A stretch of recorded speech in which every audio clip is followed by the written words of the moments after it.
Hey Joe fans, I'm JoeFan82 here with another action figure review.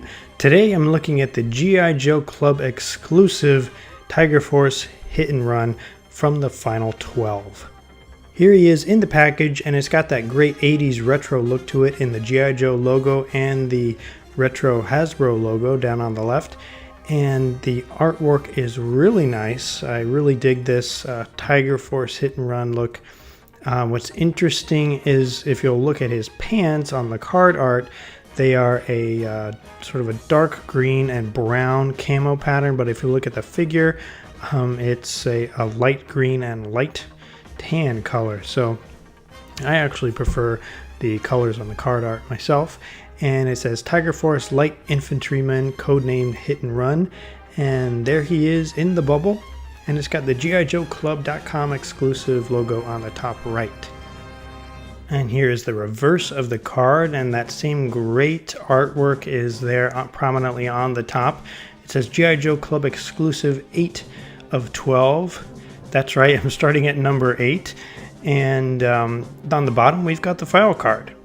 And the file card says Tiger Force Light Infantryman, codename Hit and Run. And that same card art is there on the left with the Tiger Force logo. It says file name Brent Scott, primary military specialty infantry, secondary military specialty mountaineering, birthplace Sioux City, Iowa, grade E4. Orphaned at the age of 3 by a drunk driver, Hit and Run grew up in a county institution from which he escaped with alarming regularity. Next to Snake Eyes, this has got to be the saddest origin story I have seen for a member of G.I. Joe. Climbing down sheer walls and running for miles across the plains in the middle of the night. When asked what he was running away from, he replied, "I'm not running away from anything. I'm practicing." He went from the custody of the county directly into the United States Army, where he quickly earned their Achievement Medal. He was tapped soon after for the G.I. Joe team and later joined the Tiger Force Special Operations Unit. Hit and Run likes nothing more than to rappel down a line into remote locations to pinpoint hidden Cobra bases. He bolts from target to target, taking down enemy forces like a human pinball before they even realize that they have been infiltrated. It doesn't matter how deep the jungle, how treacherous the mountain, or how numerous the combatants, he will find a way to neutralize them. The quote on the bottom says, "Only pack what you can carry, and then add one more ammo magazine." I could tell you guys how much I love Tiger Force again, but I've done it several times already. So I'm going to give my friend Chris from the Full Force podcast a call, and he'll tell you what he thinks about Tiger Force.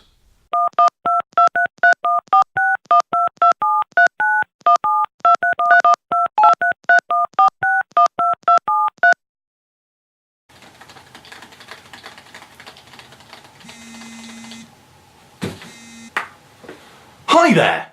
Hey Chris, can you do me a favor and tell everyone out there why Tiger Force is so cool?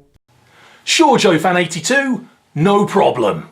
Hi there guys, I'm Christopher McCleod, aka Diagnostic 80 from the Full Force podcast, and I'm here to chat about my love for Tiger Force. My personal Tiger Force love stems from 1989 and a trip to the United States with my folks. Walking through the toy aisles, and I was amazed to see some brand new product that I had not seen in the UK, and brand new Tiger Force figures. The first 3 I saw were Roadblock, Dusty and Tripwire, and I immediately grabbed them. They had to be bought. I love the fact they were repainting old figures, and it gave me a chance to pick up Tripwire and Roadblock, who I'd missed out on originally. The colour schemes are amazing as well, with all those bright yellows against those darker green and browns. I couldn't get enough, and I was so angry that there were more figures available when I flipped the card over that weren't on the shelves. Nevertheless, I flew back home to show off my Tiger Force acquisitions to my friends, and just under a year later, we had a couple of European exclusive figures for ourselves. Outback and Psych-Out came out and I managed to pick them up immediately and absolutely fell in love with those as well. The colour schemes were different, really bright oranges and blues were involved, and I absolutely fell in love with these all over again. Outback's kitty shirt was one of the most incredible things I've ever seen. And then just a year later, we had 4 more additions to the European Tiger Force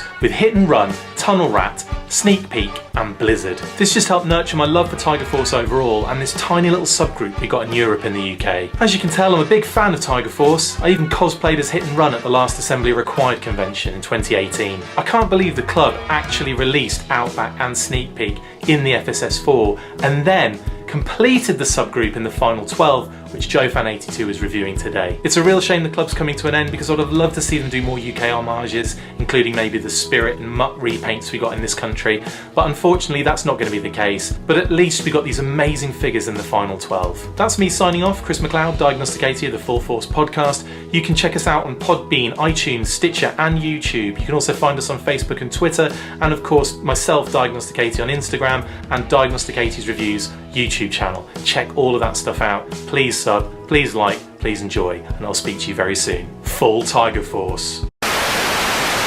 Hey, thanks, Chris. Viewers, do yourselves a favor and check out his podcast and YouTube channel. There are links in the description for both of those. Now, let's get back to the figure review.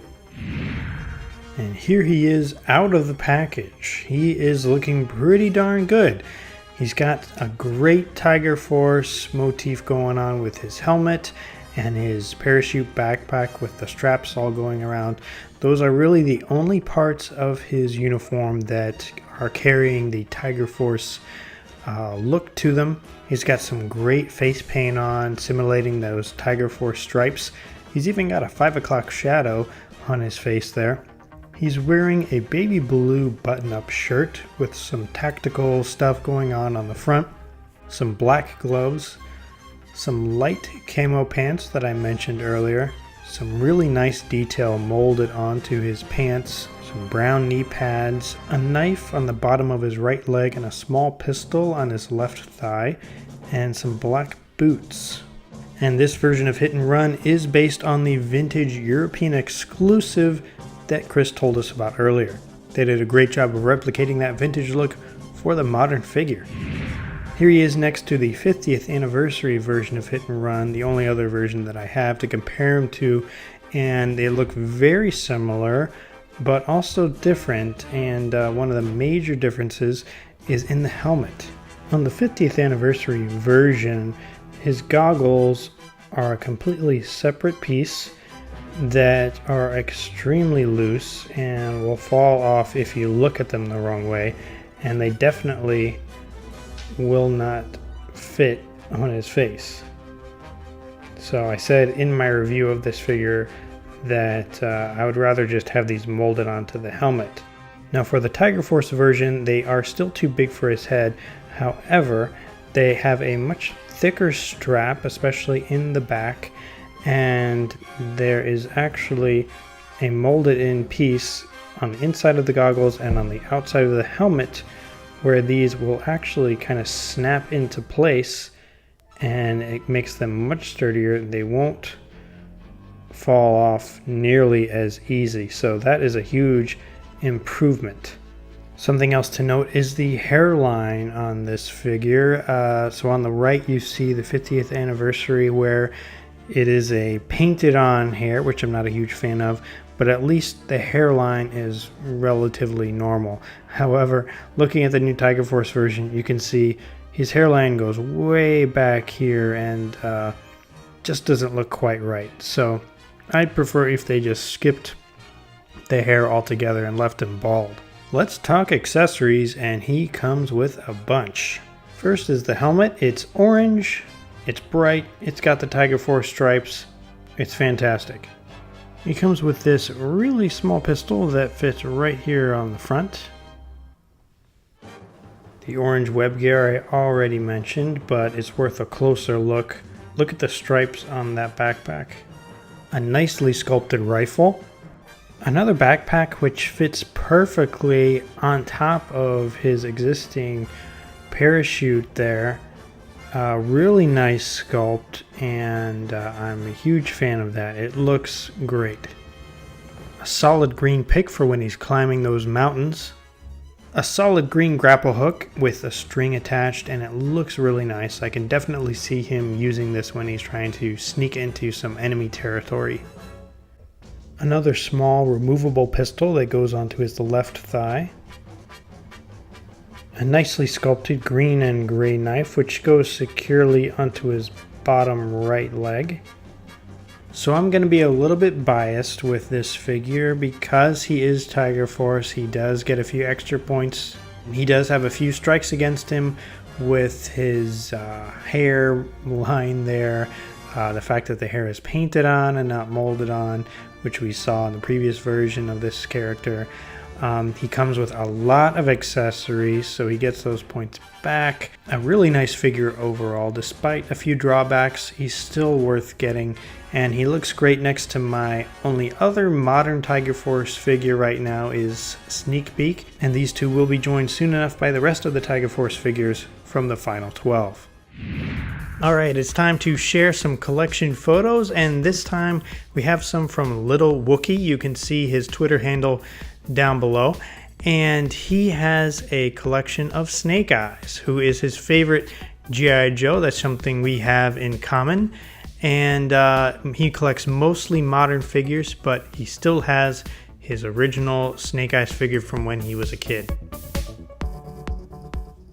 So Little Wookie, thanks for sharing your collection with us, and if you'd like to share your collection, send the photos to me. My email, gijoefan82@gmail.com. Put collection photos in the subject line. Put a brief description of your collection, how you want me to refer to you, your name or online handle, and I will share them with everyone else.